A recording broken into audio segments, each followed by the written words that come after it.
پرگیا ٹھاکر نے دیا پھر تنازع بیان، کہا عدالت کے منع کرنے کے باوجود نوراتری میں بجے گا ڈی جے اور گانے پوری رات۔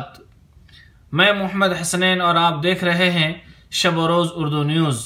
اپنی غلط بیانی کی وجہ سے سرخیوں میں رہنے والی بھوپال کی رکن پارلیمنٹ نے پھر ایک تنازع بیان دیا۔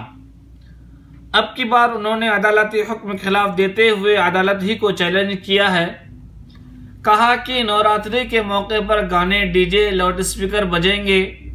ان کا کہنا ہے کہ عدالت نے دیر رات تک بجانے کے لیے منع کیا ہے تو ہم عدالت کے اس حکم کو نہیں مانتے ہیں۔ یہ سب باتیں انہوں نے نامہ نگاروں سے گفتگو کے دوران کہی ہے۔ اس نے سوال کرتے ہوئے کہا کہ تمام قوانین صرف ہندوؤں کے لیے ہے، ہم دیر رات تک ڈی جے اور لاؤڈ اسپیکر بجانے کے اصول کو نہیں مانتے ہیں۔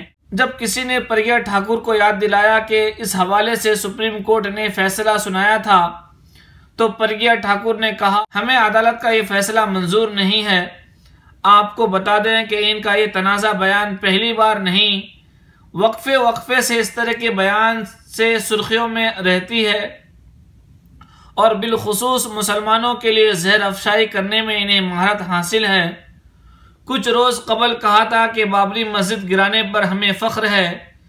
اس سے پہلے ممبئی کے اے ٹی ایس کے سابق سربراہ اور دہشت گرد حملے میں شہید ہونے والے ہیمنت کرکرے پر انہوں نے بھی تنازع بیان دیا تھا۔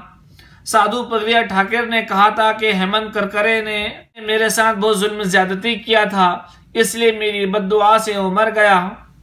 پھر تنازع کھڑا ہونے پر بعد میں انہوں نے اپنا بیان واپس لیا تھا۔ آپ کو بتا دیں ان کے بیان سے خود ان کے اعلیٰ کمان پریشان ہے۔ پچھلے دنوں اعلیٰ کمان کی طرف سے نوٹس جاری کیا تھا، لیکن کیا فرق پڑتا ہے، ان کے اعلیٰ کمان ہی اس طرح کے بیان سے گریز نہیں کرتے ہیں۔ دوستو، آپ کو یہ ویڈیو کیسا لگا ہمیں کمنٹ میں ضرور بتائیے۔ اگر آپ نے ہمارے چینل کو سبسکرائب نہیں کیا ہے تو سبسکرائب کریں اور بیل آئیکن کو ضرور پریس کریں۔ بہت بہت شکریہ۔